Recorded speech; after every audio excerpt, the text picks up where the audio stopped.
فرائض میں نہ دیں. لیکن صحیح بات یہی ہے کہ اس میں فرائض اور نوافل کی جو تخصیص ہے یہ درست نہیں ہے. ٹھیک ہے, فرض میں بھی لقمہ دیا جا سکتا ہے اور نوافل میں بھی دیا جا سکتا ہے, اور رکنا بھی ضروری نہیں ہے. امام کا رکنا بھی امام اگر غلط پڑھ رہا ہے تو آپ اس کو صحیح بتائیں, بھلے وہ نہیں رک رہا تو آپ اس کو صحیح بتائیں. ٹھیک ہے, مطلب بعض اوقات یہ ہوتا ہے نا, امام جو ہے وہ نیک لوگوں کو جہنم میں بھیج رہا ہوتا ہے, سارے فاسق و فاجر جنت میں بھیج رہا ہوتا ہے. ہوتا ہے ایسے, یہ بہت بڑی غلطی ہے نا, بہت بڑی غلطی ہے. تو اس کو متوجہ کرنا چاہیے, کیونکہ عموماً ترجمہ نہیں نا جانتے. بس اماموں نے نا اس کو اپنی عزت نفس کا مسئلہ بنایا ہوا ہے.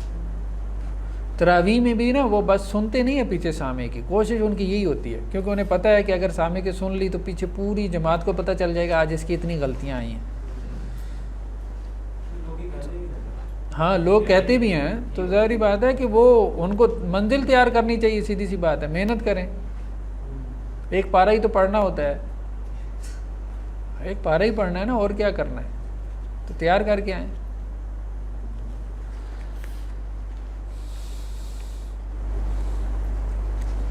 جی نیکسٹ کیا ہے, چھینک کا جواب دینا. تو ایک روایت میں ہے, ایک صحابی کہتے ہیں میں اللہ کے وسلم کے پیچھے نماز پڑھ رہا تھا تو مجھے چھینک آ گئی, تو میں نے اس پہ کیا کہا, الحمدللہ حمدن کثیرن طیبا مبارکن فی کما یحب ربنا ویرضا. تو اللہ کے وسلم نے جب نماز ختم کی تو کہا کہ کس نے کلام کیا, تو اب لوگ جو ہے وہ ڈر گئے. پھر دوبارہ آپ نے پوچھا, تیسری مرتبہ پوچھا, تو پھر میں نے کہا اللہ کے رسول میں نے کیا. تو پھر اللہ کے رسول نے کہا کہ میں نے دیکھا ہے 30 سے زیادہ ملائکہ کو کہ وہ ان کلمات کو اللہ کی طرف لے جانے کے لیے آپس میں لڑ رہے تھے. ٹھیک, چھینک آنے پہ الحمدللہ کہنا, جواب نہ دے یرحمک اللہ نہ کہے, لیکن یہ ہے کہ جو چھینکنے والا ہے وہ خود, کیونکہ وہ تسبیح ہے نا ایک طرح سے, تو نماز میں تو تسبیح میں کوئی حرج نہیں, وہ پہلی تسبیح کر رہا ہے. کپڑے پر سجدہ کرنا, کچھ لوگ کہتے ہیں نا کہ زمین پہ سجدہ کرنا چاہیے, درمیان میں کوئی رکاوٹ نہ ہو. نہیں, ضروری نہیں ہے, کوئی رکاوٹ ہونے میں کوئی حرج نہیں. اللہ کے رسول صلی اللہ علیہ وسلم کا بعض اوقات امامہ جو ہے وہ آپ کی پیشانی پہ آ جاتا تھا, تو آپ سجدہ کر لیتے تھے. تو یہ حضرت عبداللہ ابن عباس سے روایت ہے کہ وہ کہتے ہیں اللہ کے رسول صلی اللہ علیہ وسلم کو میں نے دیکھا کہ آپ صلی اللہ علیہ وسلم نے ایک کپڑے میں نماز پڑھی, اور آپ زمین کی گرمی سے بچنے کے لیے اسی کپڑے کو کیا کر رہے تھے, سجدے والی جگہ پہ رکھ رہے تھے, تاکہ اس کپڑے کے اوپر سجدہ کریں جس میں آپ نماز پڑھ رہے تھے.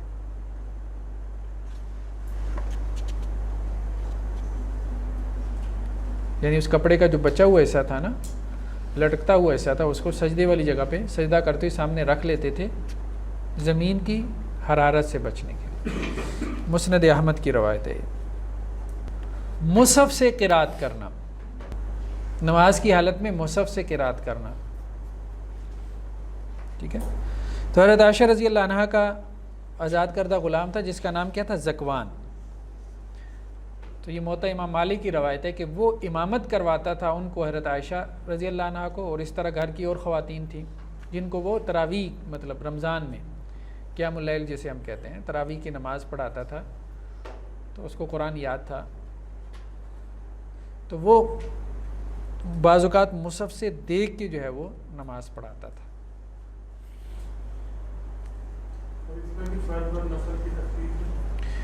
کچھ لوگوں نے یہی کہا ہے, کچھ فقہا نے, کہ یہ نوافل میں تھا تو یہ نوافل میں, لیکن بعض فقہا اس طرف گئے ہیں کہ نوافل میں بھی جائز ہے اور فرائض میں بھی جائز ہے.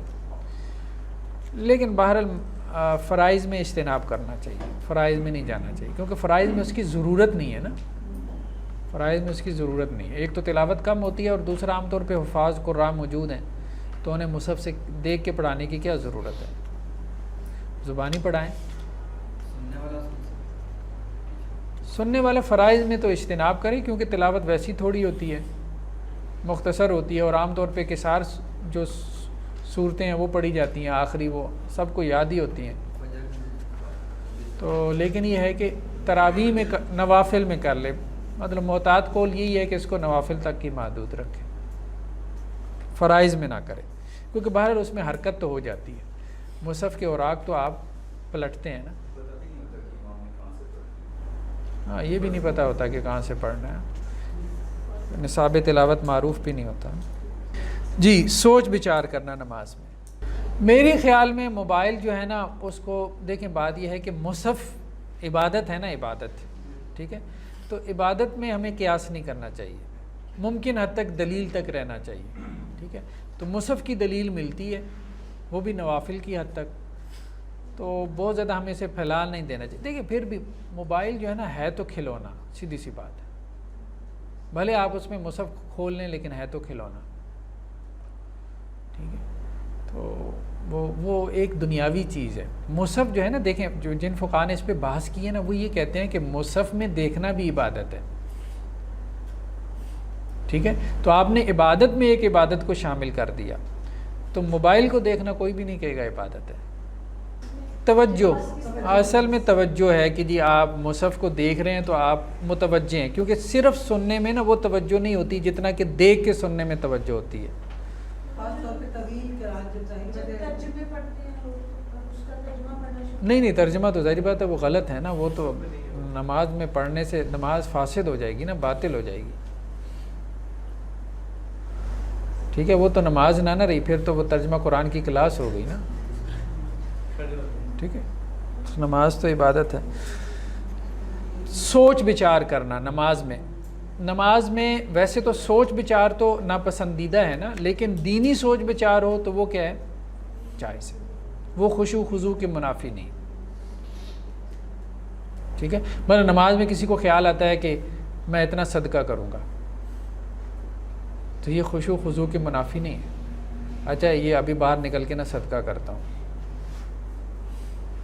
حضرت عمر رضی اللہ عنہ سے مروی ہے کہ وہ یہ کہتے ہیں، ان کے بارے میں آتا ہے، وہ یہ کہتے ہیں کہ میں نماز میں لشکر تیار کرتا ہوں، ٹھیک، نماز میں لشکر تیار کرتا ہوں، کہنے کا مراد کیا ہے کہ نماز پڑھا رہا ہوتا ہوں اور میں یہ سوچ رہا ہوتا ہوں اچھا فلاں طرف فلاں لشکر بھیجنا ہے اور اس کا امیر میں نے فلاں کو بنانا ہے، جنگی اسٹریٹجی، ہاں وہ پور پلاننگ کر رہے ہوتے تھے وہ، یا نماز میں کہہ رہا کہ میں نے ابھی لیکچر دینا تیاری کر لوں۔ یہ صحیح بخاری کی روایت ہے، ٹھیک ہے، تو کہنے کا مقصد یہ ہے کہ وہ سوچ مطلقاً سوچ، دیکھیں بات یہ ہے کہ ہر وقت اللہ کے بارے میں آپ کیا سوچیں گے مجھے بتائیں، اللہ تو ہماری سوچ میں آ ہی نہیں سکتا، ہم یہ جو کہہ رہے ہیں نا کہ ہم اللہ کو سوچیں تو اللہ کو کیا سوچیں گے، تو جو ہم اللہ کے دین کے بارے میں سوچ ہے وہ اللہ کے بارے میں ہی سوچنا ہے، ایون کہ آپ جیسے قرآن مجید کی آیات ہیں، ٹھیک ہے، اب قرآن مجید کی آیات میں اللہ تعالیٰ کہیں پہ صدقے کا حکم دے رہے ہیں، کہیں پہ جو ہے وہ پیچھے حضرت موسیٰ اور فرعون کا قصہ بیان کر رہے ہیں، تو ہم کس کو سوچ رہے ہیں، موسیٰ اور فرعون کو سوچ رہے ہیں، تو وہ کیا اللہ کے غیر کو سوچنا ہے، نہیں اللہ کے غیر کو سوچنا تو نہیں ہے۔ جو تم کہہ رہے ہو وہ تمہیں پتا ہو، یہ تو نہیں سکتا کہ جو کہہ رہے وہ بھی پتا ہو اور جو لشکر بنا رہے ہیں بھی پتا ہو، ہم سے نہیں پتا ہو۔ اصل میں کہنے کا مقصد یہ ہے کہ نماز میں سوچ سے مراد یہ ہے، دماغ کو آپ سوچنے سے منع نہیں کر سکتے، ٹھیک ہے، سوچنے سے منع نہیں کر سکتے، اس کو آپ روک نہیں سکتے، اور اس کو آپ بہت زیادہ جسے کہتے ہیں نا فوکس بھی نہیں کر سکتے، اگر آپ اس سے لڑنے کی کوشش کریں گے نا تو وہ اصل چیز یہ ہے کہ دنیاوی سوچ نہ ہو، اصل چیز یہ ہے کہ ایسی سوچ نہ ہو جو آپ کو اللہ سے دور لے کے جانے والی ہو، ہر وہ سوچ جو آپ کو اللہ کے قریب کر دے تو ویسی سوچ جو ہے وہ اس کا جواز ہے۔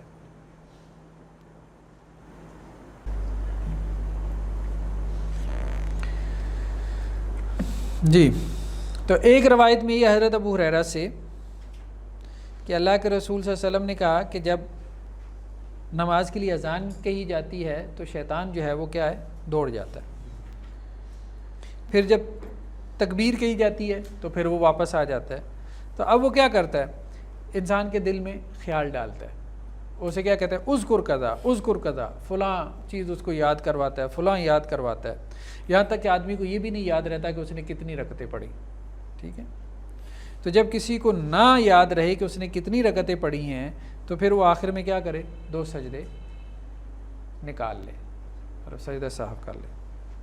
ایک اور روایت میں ہے کہ اللہ کے رسول نے کہا کہ جب تم میں سے کوئی شخص نماز پڑھ کے جاتا ہے تو کسی کے لیے 10واں حصہ اجر لکھا جاتا ہے، کسی کے لیے 9واں، کسی کے لیے 8واں. تو یہ اب اس اعتبار سے ہے کہ جتنی اس کو نماز میں توجہ حاصل رہی. تو دنیاوی توجہ جو ہے یہ درست نہیں ہے، دینی سوچ میں کے آنے میں حرج نہیں ہے.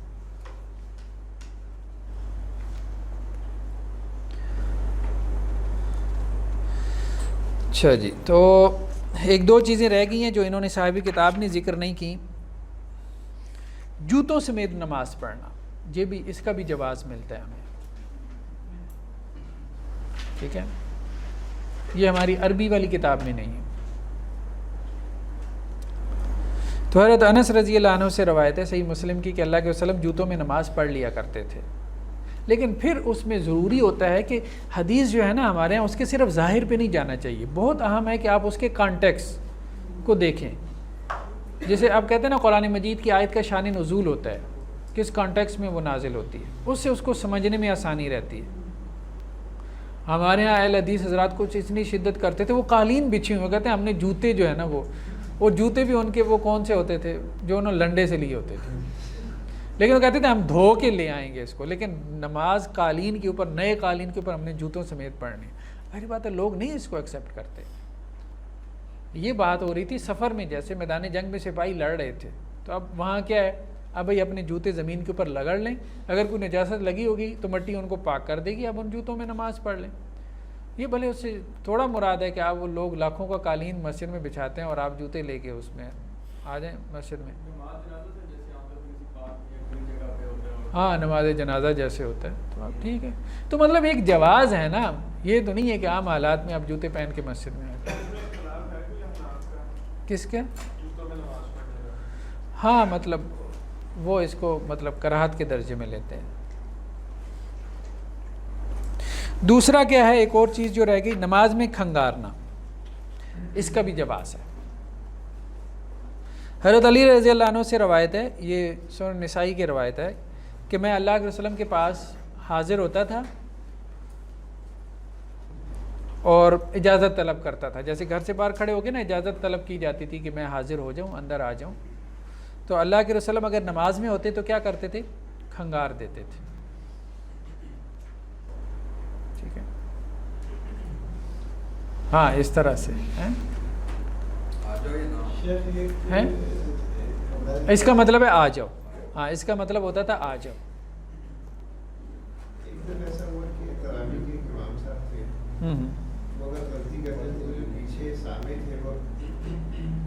ہاں نہیں یہ تو اب ہاں یہ تو درست نہیں، ان کو تو لقمہ دینا چاہیے نا. ٹھیک ہے، تو ان کو لقمہ دینا چاہیے، سیدھی سی بات ہے. پیچھے سے آئے تو اس کو شروع کروائیں. مطلب بلا ضرورت کھنگارنا یہ درست نہیں ہے نا. ہاں نہیں یہ بھی نہیں. بہرحال ویسے تو دیکھیں نا، اتنا تو ہے کہ نماز کو لمبا کروانے کو خاص طور پہ جو جماعت کی نماز ہے اس کو پسند نہیں کیا نا. حضرت معاذ بن جبل رضی اللہ عنہ کو اللہ کے رسول نے کہیں امام بنایا تھا. وہ اللہ کے رسول کے ساتھ عشاء کی نماز پڑھتے تھے، پھر اس قبیلے میں جا کے عشاء کی نماز پڑھاتے تھے. تو وہ ایک دفعہ جا کے انہوں نے مطلب اسی طرح سے کرتے تھے کہ سورہ بقرہ شروع کر دی. وہ ایک بندہ جو ہے وہ عشاء کی نماز چھوڑ کے چلا گیا. تو لوگوں نے کہا یہ منافق ہو گیا. تو لوگوں نے اس کی شکایت کی اللہ کے رسول سے کہ اس طرح سے عشاء کی نماز ہو رہی تھی، یہ تو چھوڑ کے چلا گیا. تو اللہ کے رسول نے اس کو بلوایا، کہنے لگا کہ سارا دن محنت مزدوری کرتے ہیں، رات کو یہ سورہ بقرہ شروع کر دیتے ہیں، آپ ہی بتائیں. تو اللہ کے رسول نے پھر حضرت معاذ بن جبل کو بلایا اور ڈانٹا. افتان انت یا معاذ، معاذ فتنہ پیدا کرنا چاہتا ہے. ٹھیک ہے، یہ کام نہ کرو.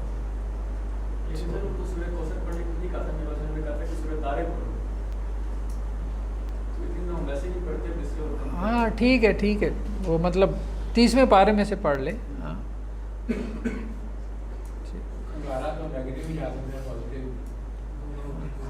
تو مطلب متوجہ کرنے کے لیے ٹھیک ہے. ہاں ایک دفعہ ضرورت کے تحت ٹھیک ہے، لیکن بلا ضرورت ایسے نہیں کرنا چاہیے. ٹھیک ہے. اچھا ہمارے قرآن یہاں وہ کہتے ہیں کہ پیچھے لقمانہ، کیونکہ میں اکثر سامنے ہوتا ہوں لوگ کہتے ہیں لقمانہ دیا کر، یا بھولے نا تھوڑا سا کھنگار دے گا تھوڑا سا. نہیں نہیں وہ غلط ہے. لقمہ دیں کھنگارنا تو دیکھیں ضرورت کے تحت ہے نا, ضرورت کے تحت ہے. کہ آپ کو بلغم آ جائے تو آپ ہاں اور کیا. سبحانک اللہم و بحمدک نشہد ان لا الہ الا انت نستغفرک و نتوب الیک.